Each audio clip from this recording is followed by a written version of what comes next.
అందరూ బాగుండాలి, అందులో మనం ఉండాలి. ఆ స్ఫూర్తితో రామచంద్రపురం టౌన్ ఆధ్వర్యంలో నియోజకవర్గం చెట్టిబలిజ వన భోజనాలు ఏర్పాటు చేస్తున్నటువంటి సందర్భంలో నన్ను కూడా ఆహ్వానించడం, నేను కూడా పాల్గొనడం, రెండు మాటలు చెప్పే అవకాశం కలగడం అంటే నా అదృష్టంగాను పూర్వజన్మ సుకృతంగాను మొట్టమొదటిగా భావిస్తున్నాను. నాకు తెలుసున్నంత వరకు రామచంద్రపురం టౌన్ సంఘం ఆధ్వర్యంలో సుమారు 20 సంవత్సరాల క్రితమే ఈ వనభోజన కార్యక్రమాలు ప్రారంభించారు.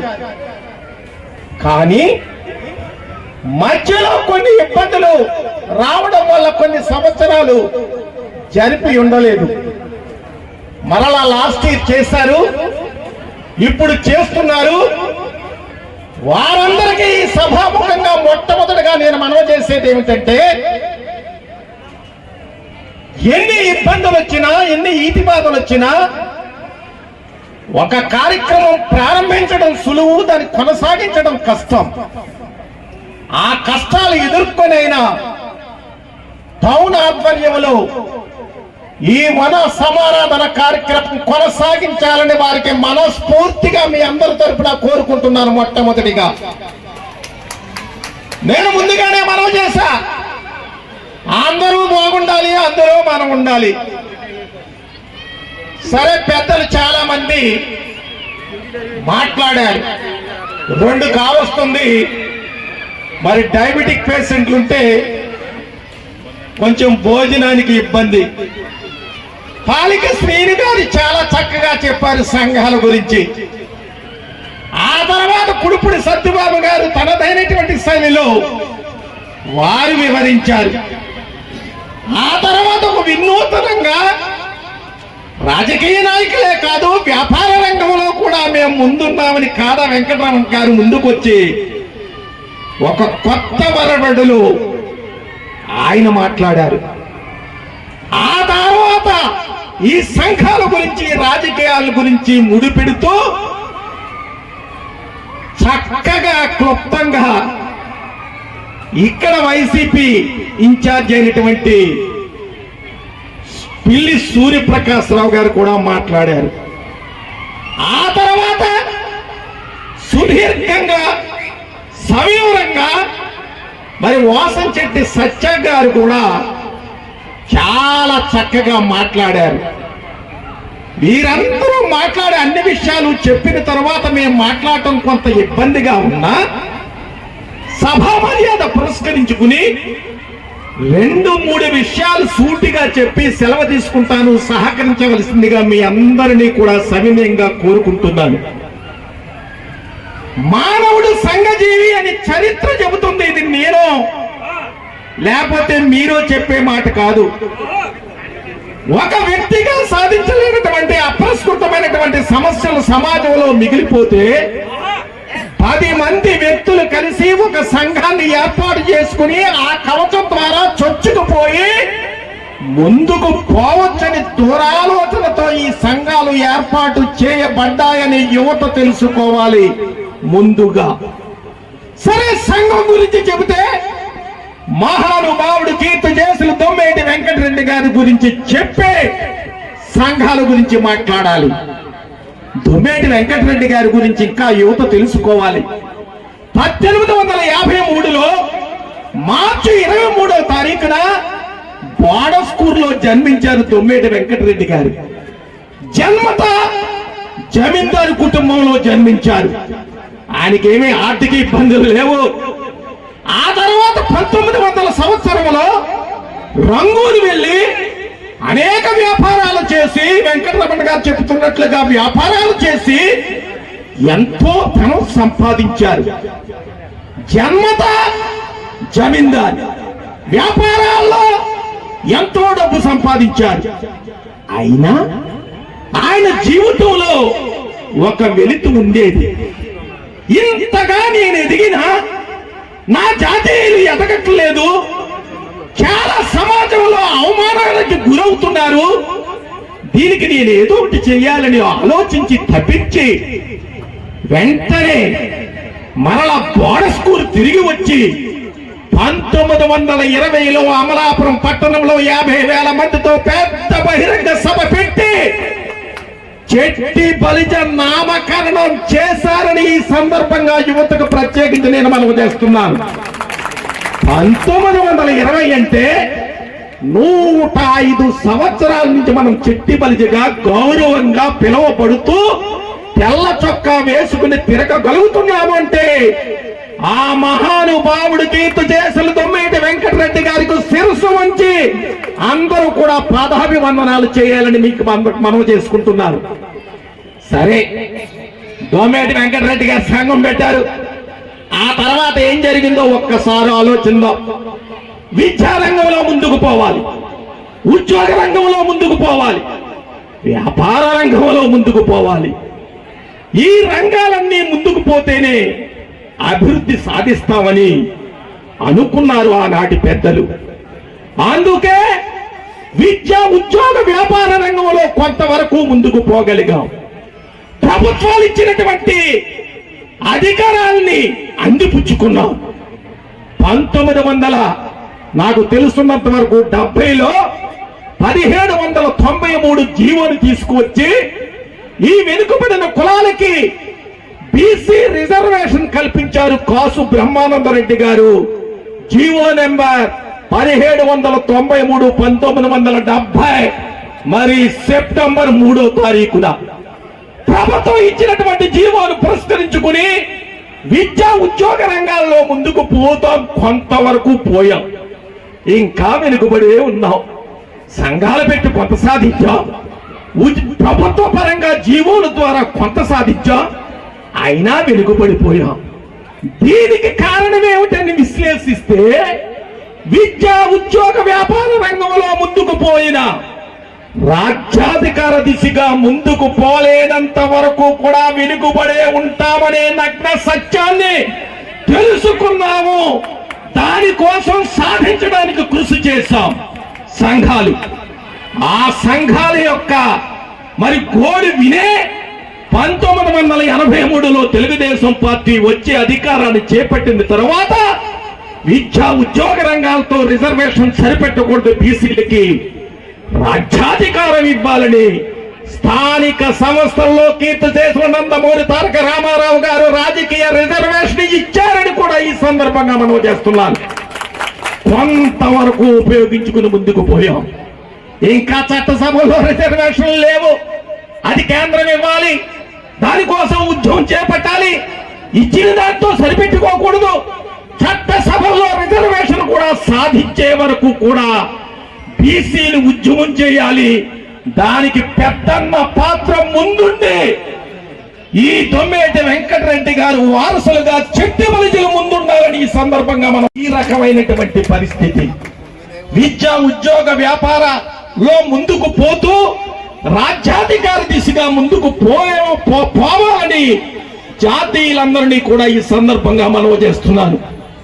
ఆ మహానుభావులు పిలుపు మేరకే మాది రాజకీయ కుటుంబం కాదు, ఏదో ధనవంతుల కుటుంబం కాదు, వ్యాపార కుటుంబం కాదు, అయినా పేద కుటుంబంలో పుట్టి బీకం వరకు అమలాపురాన్ని చదువుకుని వారిని స్ఫూర్తిగా తీసుకుని 1981లో గ్రామ సర్పంచ్ గా రిజర్వేషన్ లేనటువంటి టైంలో రాజ్యాధికారంగా ముందుకు పోవాలని ఒక తపనతో 81 అంటే 44 సంవత్సరాల క్రితం రాజకీయ ప్రవేశం చేసి కొత్తపేట సర్పంచ్ గా ప్రవేశించాలని ఈ సందర్భంగా మనం చేస్తున్నాను. ఎన్నో ఇబ్బందులు ఉంటాయి రాజకీయాల్లో. ఎవరు ఏ రకంగా ఎదిగినా ఏ రకంగా ఎదిగామన్నది కాదు, ఆ కులానికి ఏమైనా ఉపయోగపడుతున్నావా అని ఆత్మ పరిశీలన నిత్యం చేసుకోవాలని ఈ జాతీయుల్ని ముఖ్యంగా రాజకీయ నాయకులు నేను కోరుకుంటున్నాను. శిరస్సు వంచి ఎలాగైనా ఎదగండి. కొంతమంది మహానాళ్ళు పెట్టి ఎదుగుతారు, కొంతమంది వనభోజనాలు పెట్టి ఎదుగుతారు, మరికొంతమంది ఈ కులానికి సేవ చేస్తూ ఎదుగుతారు, మరికొంతమంది వ్యాపారాలు చేసి ఆ ధనంతో రాజకీయాల్లోకి వచ్చి ఎదుగుతారు. కొంతమంది రాజకీయాల్లోనే ఉండి క్రమశిక్షణగా పార్టీకి అంకితమై ఆ పార్టీలో మరికొందరు ఎదుగుతారు. ఎలా ఎదిగారనేది ఇక్కడ ప్రశ్న కాదు. మీరే రకంగా ఎదిగినా కొంతమందికే అవకాశాలు వస్తాయి, అందరికీ అవకాశాలు రావు.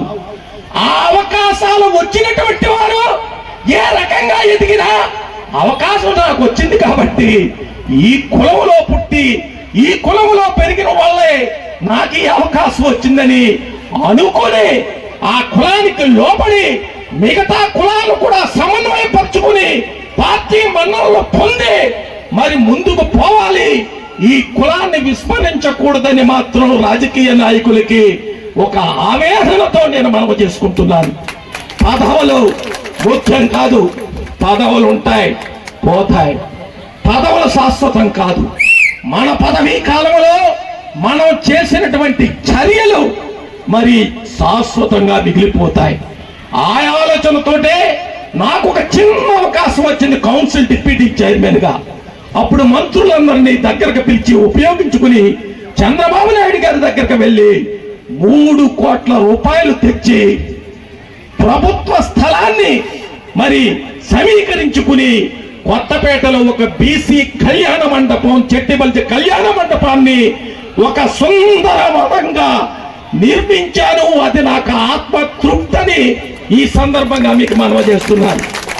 లాస్ట్ ఇయర్ కూడా చెప్పాను సత్యం గారికి, మరి మంత్రి పదవిలో ఉన్నారు మీ కుమారుడు, తప్పకుండా మీ పదవి కాలంలో ఒక సైటు, ఒక స్థలాన్ని సమీకరించి ఒక బ్రహ్మాండమైనటువంటి ఒక కళ్యాణ మండపాలు అమలాపురంలో గాని, మరి మంత్రి గారికి పరిధి లేదు కాబట్టి రామచంద్రపురంలో ఓటు వేసి గెలిపించినటువంటి రామచంద్రపురంలో గాని ఒక బ్రహ్మాండమైనటువంటి భవనాలు శాశ్వతంగా కట్టాలని వారికి మనవి చేశాను. మరలా గుర్తు చేస్తున్నాను. ఏది ఏమైనా కొత్త భవనాలకు శ్రీకారం చుట్టినా చుట్టకపోయినా పాత చెట్టి బలిజ సంఘాన్ని మరి రిపేర్లు చేసి కొంతవరకు 25 లక్షల రూపాయలతో ఆ భవనానికి పెట్టుబడులు పెట్టి దాన్ని తీర్చిదిద్దుతున్నామని చెప్పినందుకు సత్యం గారికి మరి సుభాష్ గారికి కూడా నేను మనస్ఫూర్తిగా కృతజ్ఞతలు తెలియజేస్తున్నాను. అయితే అంతటితో మీ పని అయిపోలా. ఏనాడో సంఘస్థులు కట్టినటువంటి ఆ భవనాన్ని తుది మెరుగులు మీరు దిద్దండి, సంతోషం. కానీ మీ పలుకుబడిని ఉపయోగించి రామచంద్రపురంలో ఒక 2 ఎకరాల సైటు తీసుకుని ఆ 2 ఎకరాల సైటులో ఒక చెట్టి బలిజ భవనాన్ని నిర్మించి శభాష్ అని అనిపించుకోవాలి. మీ ఫౌండేషన్ ప్రభుత్వ పరంగా, ఫౌండేషన్ పరంగా, ఆ తర్వాత మీకు జన్మనిచ్చినటువంటి హెడ్ క్వార్టర్ లో అమలాపురంలో ఒక భవనాన్ని నిర్మించడానికి చర్యలు తీసుకోండి అని ఈ సందర్భంగా మీకు నేను మనవి చేస్తున్నాను. కాబట్టి చాలా ఆనందంగా ఉంది. నాకు కూడా రామచంద్రపురంలో చాలా అవినాభావ సంబంధం ఉంది. మా పూర్వీకులు, మా తాతగారిది కోళ్ళలో పుట్టి పెరిగినటువంటి వారు మా తండ్రి గారి వివాహం అయిన తర్వాత మేము కొత్తపేటలో స్థిరపడ్డాం. ఆ తర్వాత మళ్ళా దైవికంగా ఒక పార్టీ ఆదేశాలు వస్తే మరలా నేను పుట్టి పెరగకపోయినా నా పూర్వీకులు పెట్టి పెరిగినటువంటి రామచంద్రపురానికి తెలుగుదేశం పార్టీ ఇన్ఛార్జిగా సుమారు 3.5 సంవత్సరాలు పనిచేశాను. అయితే అవకాశాలు నేను ముందుగానే చెప్పాను. ఒక్కొక్కసారి ఒక్కొక్కరికి అవకాశం వస్తుంది, మరి ఒక్కొక్కసారి అవకాశం రాదు. అంత మాత్రం నిరుత్సాహం చెందకూడదు. అయినా నా జాతీయుడికే, ఒక యువకుడికి ఇక్కడ అవకాశం వచ్చిందని సంతోషపడ్డామే గాని మేమేమాత్రము కూడా బాధపడలేదనే విషయాన్ని ఇప్పుడు నొక్కి వక్కారిస్తున్నాను ఈ రామచంద్రపురం గడ్డ మీదని ఈ సందర్భంగా మనవి చేస్తున్నాను. మాకు కూడా 68 సంవత్సరాలు వచ్చాయి. బోస్ గారు కానీ మేము కానీ సలహాలు చెప్పే స్థాయికి వెళ్ళాం. ఇప్పుడు అంతా యువకుల ముందుకు రావాలి. పాలక శ్రీని గారికి తయారు చేశాం. వారు మరలా వేరే పార్టీలోకి వెళ్ళారు. మరలా అదే పార్టీలో కుడుపుడు సత్యబాబు గారిని తయారు చేశాం. వారు అదే పార్టీలో ప్రస్తుతం కొనసాగుతున్నారు, భవిష్యత్తులో కూడా కొనసాగాలని కోరుకుంటున్నాను. అలాగే పిల్లి సూర్యప్రకాష్ యువకుడు ప్రవేశించాడు. అందుకోసమే మేమందరం కూడా మనవి చేసేది ఏమిటంటే, ఎప్పుడు మేమే ఉండాలని కోరుకోకూడదు. కొత్త తరాన్ని ఆహ్వానించాలి, కొత్త తరానికి స్వాగతం పలకాలి, మా పెద్దరికాన్ని నిలుపుకుని వారికి ఒక సరైనటువంటి సూచనలు ఇచ్చి మంచి మార్గంలో నడిపించాలి. ఈ జాతిని ముందుకు తీసుకుపోవాలని మనస్ఫూర్తిగా కోరుకుంటున్నాను. కాబట్టి ఆఖరిగా ఒకే ఒక్క విషయం చెబుతాను. అభివృద్ధి అంటే ఏ రకంగా మీరు అభివృద్ధి చెందాలన్నా విద్యే ప్రధానం. రాజకీయాల్లోకి రావాలన్నా విద్య అవసరం, వ్యాపారం చేయాలన్నా విద్య అవసరం. కాబట్టి విద్య మీద ప్రత్యేకమైనటువంటి దృష్టి పెట్టండి, మీ పిల్లల్ని చదివించండి. ఇది నేను చెబుతున్నటువంటి మాట కాదు. 18వ శతాబ్దంలోనే మరి కీర్తి చేసులు మహాత్మా జ్యోతిరావు పూలే గారు ఒక మాట చెప్పారు. ఏం చెప్పారో తెలుసా? విద్య లేకపోతే విజ్ఞానం లేకుండా పోతుంది, విజ్ఞానం లేకపోతే నైతికత కోల్పోతాం, నైతికత కోల్పోతే ఐకమత్యం లేకుండా పోతుంది, ఐకమత్యం కోల్పోతే శక్తి నశిస్తుంది, శక్తి నశిస్తే సాటి మానవుడు అగ్ర కులస్తుడు మన కులస్తుల్ని అనగద్రొక్కుతారు. ఈ వ్యర్థాలకన్నీ, ఈ అనర్థాలకన్నీ మూలం విద్య లేకపోవడమే. కాబట్టి విద్యావంతుల కండని ఆ మహానుభావుడు చెప్పాడు. విద్య అంటే మగవాళ్లకు పరిమితం కాదు, ఆడవాళ్ళు కూడా చదువుకోవాలని సావిత్రిబాయి పూలేని ఉపాధ్యాయురాలుగా ఈ భారతదేశానికి పరిచయం చేసినటువంటి మహోన్నతమైనటువంటి వ్యక్తులు. వారిని స్ఫూర్తిగా తీసుకుని మనం ముందుకు పోవాలి. మీ పిల్లలందరినీ విద్యావంతులు చేయండి. తర్వాత వారు ఎన్నుకున్నటువంటి రంగంలో ఉద్యోగం అయితే ఉద్యోగ రంగం, వ్యాపారం అయితే వ్యాపార రంగం, రాజకీయం అయితే రాజకీయ రంగం, ఈ అన్ని రంగాల్లోనే కూడా ముందుకు పోతేనే ఈ చెట్టి బలితలు ముందుకు పోగలరు, బీసీలకు పెద్దన్న పాత్ర పోషించుకోగలరు. మీ అందరికీ శిరస్సు వచ్చి పాదాభివందనాలు చేస్తున్నాను. సంఘం అంటే నడిపించడం చాలా కష్టం, విమర్శించడం చాలా తేలిక.